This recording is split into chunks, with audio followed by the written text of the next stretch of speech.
I sense today being a very special episode because it's our number 10th episode. Happy double digit. Woo! So today we're going to attack a fun convo, which is about relationships with your family as you get older. I am excited and dreading the conversation. Rhea, are you excited to equip our listeners with all the tips we've collected over the years? I'm excited, and I'm excited to hear if people have anything else to add after hearing what we've talked about in this episode. All right, then. Well, without further ado, let's begin this episode. Hello. Hi, Rhea. Hi, Apoorva. Did we just start a pod? Yeah, dude, I think we did. Well, welcome back to After 21, ladies and gentlemen. What's up, Rhea? How are you doing? I'm good. I'm slightly tired, but I'm good. How are you? I'm good. I just had to jump out of the room and tell my parents to shush because that's what living with parents is like. How is that going for you? Dude, I have had nonstop meetings today. And for the past, I think, 3 hours, I've had one meeting per hour. And Thea's barged in. Thea's my sister, for anyone who's wondering, and been like, "Oh, you're still in a meeting." And for all of the 24-year-olds that are living with their parents, or 20-something-year-olds that are living with their parents, I think they know how hard it is to live with family in general as you get older. I've had so many times where I've had to tell my parents not to barge in with food, and that's a very Indian parent thing. My mom and dad are so cute but also so annoying. Every time there's a meeting, they open the door and the door creaks and they look look past it and they're like, "Here, have some food." I actually usually lock my door, but my sister and I have a Jack and Jill bathroom, so our bathroom connects our rooms. So usually her door is also locked, to be quite honest, but she'll come through that side of it, which is even more because I'm sitting and you're you hear one door open, you're like, oh God. And I hear the stop. And I hear the other door and it doesn't lightly open. It's yanked open. The whole locking system, locking your door system, at least in my house, and I don't know how many of our listeners can relate to, it's a sin. It's a sin. My mom gets so offended when I lock the room. She's like, "What are you doing? How long are you going to be inside the room?"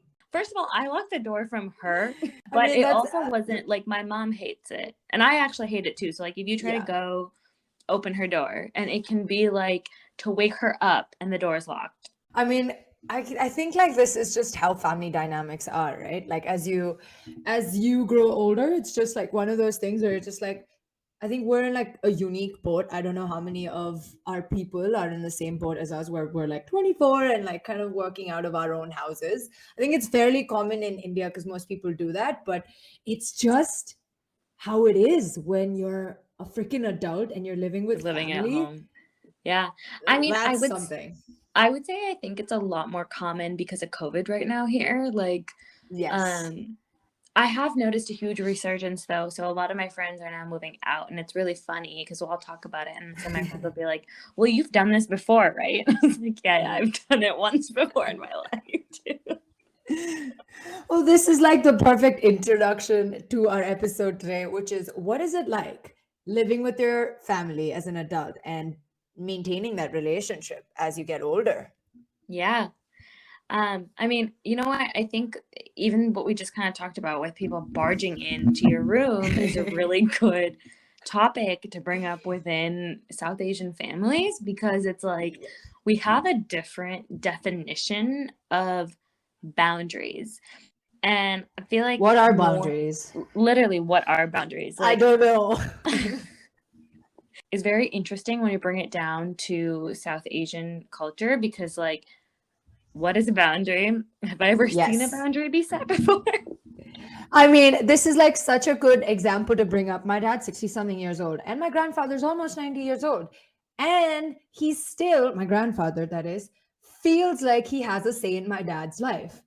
Anything that my dad does, what time you go home, which time are you going to drive back? What are you eating? Who are you with? Everything. It's the same. So I'm not surprised that those boundaries trickle down to me and my older brother. So funny. I mean, my older brother's left the nest, so he's the lucky guy. I am back in this battleground, and every single day it's the same thing. Hey, Dad, I'm going out with my friends.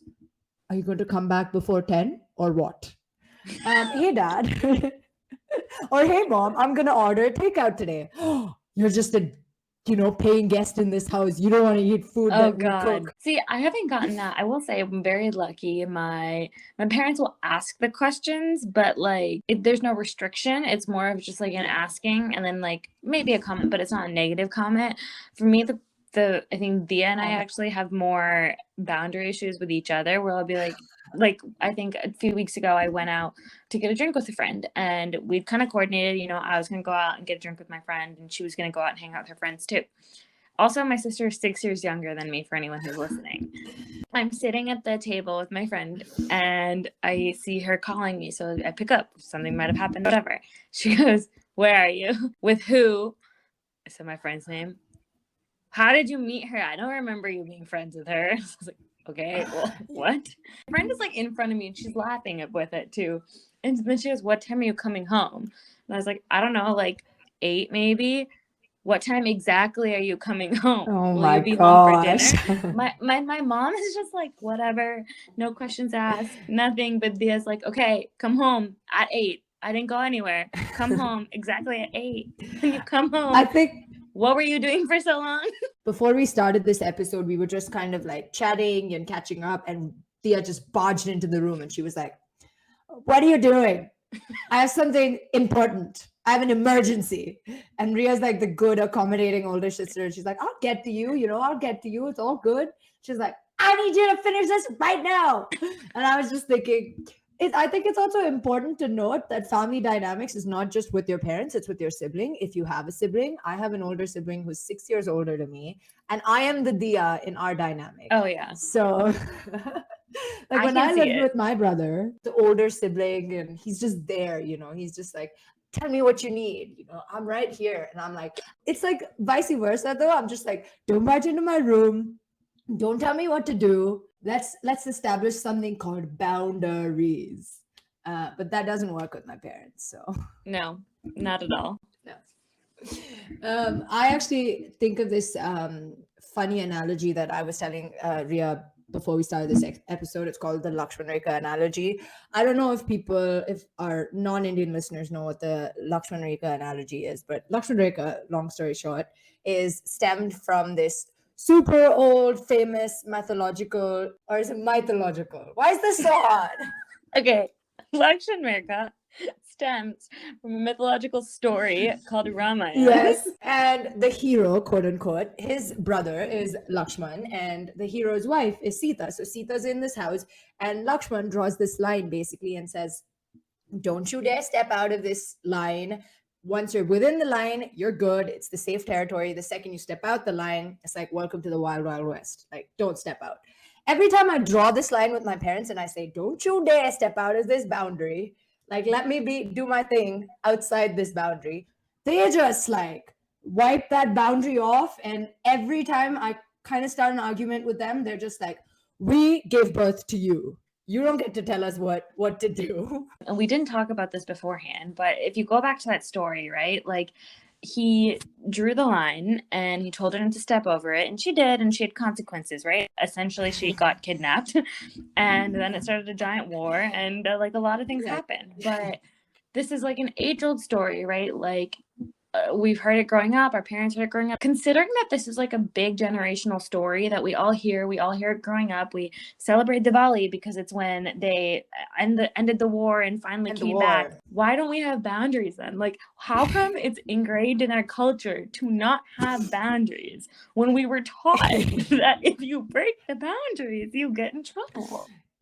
No, we're Indians. We think beyond that. We only understood the war part because all we do in the house is the war that comes after you stepping beyond the boundary. Like, I think just like, I was talking to my cousin about this and I was whining about how I don't have boundaries. And he's like, whether you like it or not, you got to start establishing them.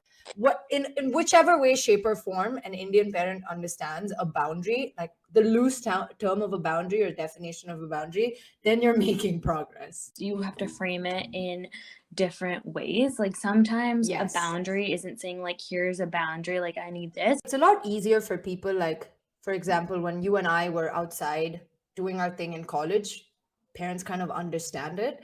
When you're kind of within the same vicinity as them, it becomes harder because they're just parents and they love you, and sometimes they overlove you and overcare for everything that you do.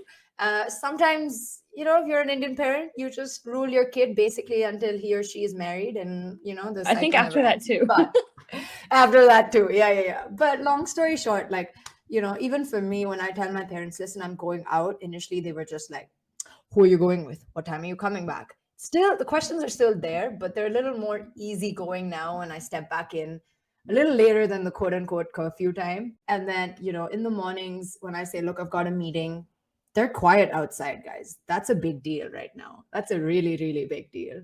And we just want to say through this, establishing boundaries is super hard with South Asian families, but you can start, like Rhea said, in defining it not commanding way. Yes, doing it in a way where it's more like conversational. I think a lot of times also you have to do it in a way where it's almost you're showing them how it protects them too. Like you're showcasing a way to harmonize something under the same roof. Yes. With that out of the way, our next thing is that you have to make time to build these relationships, because as you get older, you have professional priorities that take over.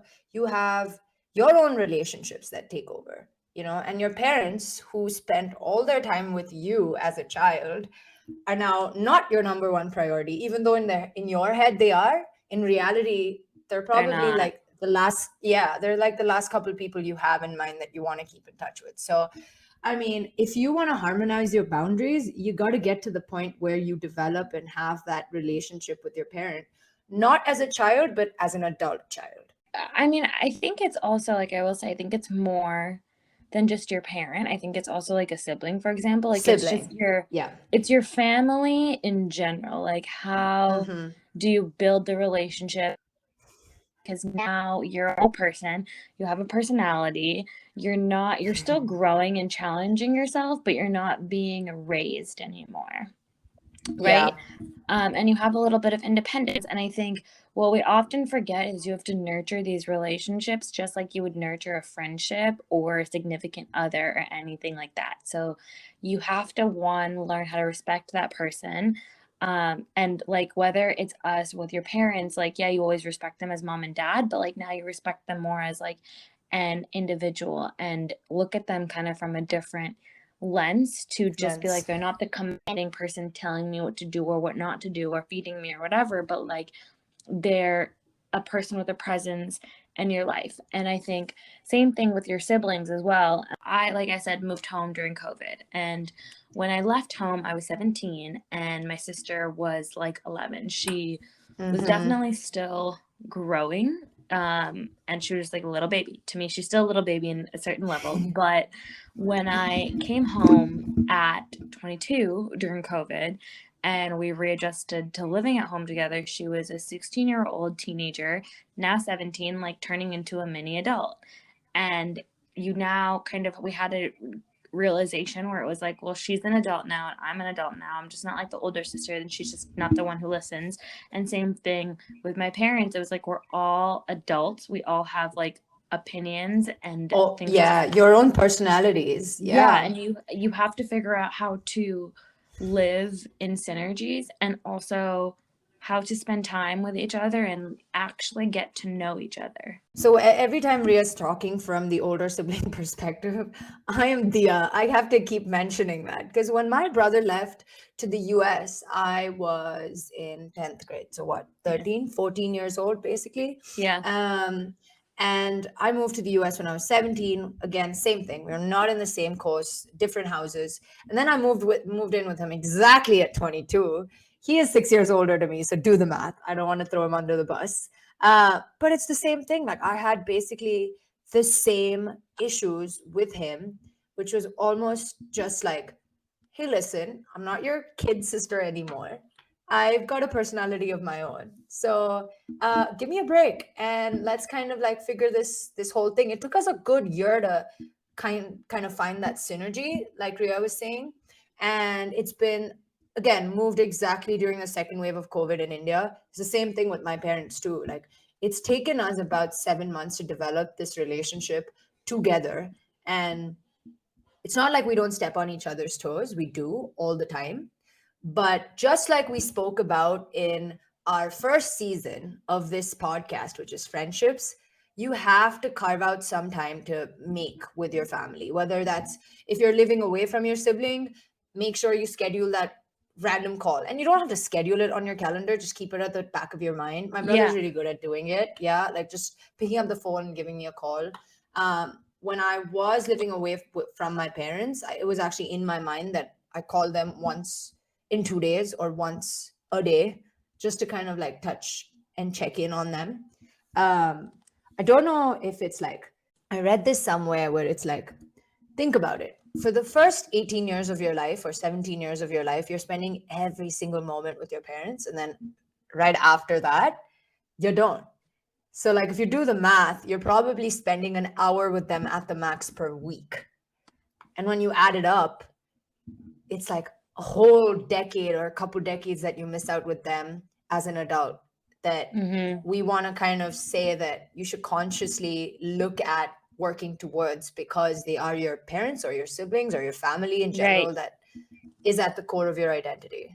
With that being said, just kind of reiterating the takeaway, continue to give into these family relationships of yours. Like, family will always be family, but you still have to nurture each relationship. And you can't just expect people just to be there, or expect a relationship not to grow if you don't give a little water to it. Okay, so the next one that I want to talk about is your parents aren't, and this is particularly two parents, right? Your siblings are great. They're going to grow with you. It's all great. But your parents, they're the birth givers. And as you grow up and you see them as your superheroes. You see them as the people who can solve anything and everything. What I've noticed as an adult is, now that I'm back with them and I'm seeing my relationship with my parents, but also my parents' relationship with their parents, or my grandparents, it's very interesting to see that these people aren't superheroes. They're also people. They are also emotional, and they're not immune to every situation. And that is something as an adult that now, as their child, you have to take over. You are kind of like their solution. And your parents are also just people. This topic is this subtopic, I guess, is like very interesting to me, because even when you're talking to your parents about something, you realize like, okay, you're also a person. Like, your advice is coming from certain like experiences that may or may not be the same to me, or maybe actually different from what I'm experiencing or trying to go after. And you're not like, you're another person. It's not just like an end all. And you also have to, I think the most interesting part about getting older is you also start taking care of your parents emotionally wise too, as well. Like, I think Exactly. And I think it's less, or from what I've seen, it's less when it comes to like father-daughter, but like mother-daughter, I've seen it be a lot more of like a friend-to-friend, lean on each other relationship. And like, to me, I think my mom is more of a superhero in my eyes now than she was when I was younger. I think moms in general are superheroes. That's something we take for granted. I think for me in my house is my dad and I are best friends, right? More than anything, it's very different. Like, we actually have like a genuine father-daughter relationship. I go to my dad with everything. What's so unique about this whole transition is the second you start to be the person they lean their shoulder on, I feel like that's when you got to put your big girl or big boy pants and be that responsible older adult and be kind to them. Like, when I saw my parents getting vulnerable in front of me, or my dad kind of speaking about things about his life to me, I'm just like, whoa, okay, I can't be the child running to them with my problems anymore. I've got to be the mature adult that has this body of experiences within her to kind of give them this new ray of solutions. No, for sure. And I think, I'm sure a lot of us at this age also experience this, is like, not like you want to help them, like you want to help navigate through a situation, or take care of them. And I know for me, one of the most not interesting, but like difficult parts through COVID was watching my mom emotionally go through the fact that her mom is in a different country. To me, I think one of the milestones in developing and maintaining your relationships with family is how can you maintain the same amount of closeness as you get older. Now, the definition of that closeness can vary because when you're in school, it's different. When you're in college, it's different. When you are with someone else, like when you have a partner, it's different. And then when you have your own life, it's different. But how the equation that you develop as you grow older with your parents is the most important. So, like, one thing for us that we want to give to you as listeners is treat your parents as people now. They're also vulnerable. They are growing just like you are. And they're imperfect like you. So give them a bit of a cushion. I guess that's something I've realized as I've seen my parents interact with their parents. It's like sometimes there's no room for conversation and it's just, I'm your child, I know more than you, you better listen to me because I've had newer experiences than you. I do the same, but I think it's kind of finding that middle ground when you're talking to your parents, and that comes with understanding that they're also people, so you got to be kind to them. Yeah, it's a very interesting playing field, I think, as we like get older and start to realize different things. And also I think start to respect different angles of your parents too, which we've talked about. But like it goes back to the previous takeaway that we talked about too, whereas like you have to now invest in this relationship, whereas like you also now have to invest in your parents. Like you have to get to know your parents at a certain level. You know, there's things that like, you know, I'm sure they didn't always tell you when you're 5 years old and 10 years old and whatever. Liars. Like, how do you make babies, Dad? That was never a conversation that was like brought up in my household. The only time it was brought up is my mom very like nonchalantly was kind of like, well, you know things. It's your responsibility to tell the other one things. And I was like, oh God, great. At least you had that conversation. Mine was like a complete godly form. Like it was, I don't even want to get into it. It was like this funny fairy tale, and I believed it until I was like in 8th grade, and then I had biology class, and then I was like, what? That's a different topic. But guys, with that, I think we want to just summarize all of the takeaways for you. Number 1, which is establish those loose boundaries no matter how hard it is with your parents who are just obsessed with you. Number 2, you have to make time to build your relationship with your family like any other relationship. Mm-hmm. And number 3 is be kind to your parents or your siblings, just your family in general. They're humans too. They are still your superheroes, but you're an adult now. So yeah, things change. Well, with that, we just wrapped up our 2nd episode of this month. And we're super excited to introduce that we actually have some surprise guests for the next 2 episodes. And it's going to be super interesting because it's kind of like from a boy and girl perspective. Well, we just keep adding on because first we had 1 guest, then we had 2 guests, and now we'll have 4 guests. Now we have 4. Yeah. We're just like super hungry and greedy for information right now that we want to throw at you. But I hope with this episode, you guys start developing a good relationship with your family if you haven't already. And if you have, well, good job. Keep getting better. Hey, we're Indians. We can't take anything less than A+. But see you guys next hump day. Thanks so much. And please share, and subscribe. All right, guys. Thanks.